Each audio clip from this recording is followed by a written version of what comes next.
I am a poet, an embodiment of words and lines that connect, an entertainer who skillfully sends her audience on a high-class errand of standing ovations and unending admirations. Yet, for the power of this talent that I willingly share, this art can barely ever fund my bills.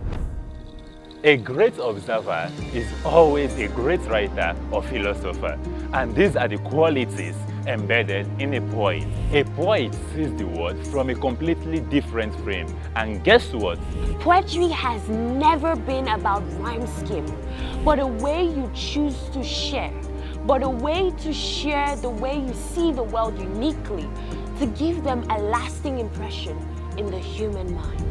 The problem is that most poets are not paid so much for the value of their talents, and most of them are not even celebrated, just like other performing artists.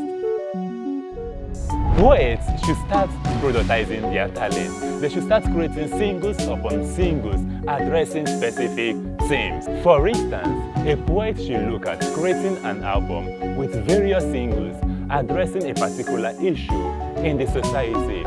For example, love, money, leadership, heartbreak, religion, justice, war, and much more. And this should be known for a poet. Like Amada Gorman, a poet that focuses on issues of feminism, oppression, race, and African diaspora. You too can carve a niche for your brand. You can form partnership with other creatives out there and create a product that the society will recognize you for. With this, you can build a strong personal brand that resonates easily with individuals, and in return, they will pay you whatever you demand. Thank you for taking time to watch this video, and I hope you found it helpful. Take time to like and share this video with someone who needs to see this. Together, we can build more global brands.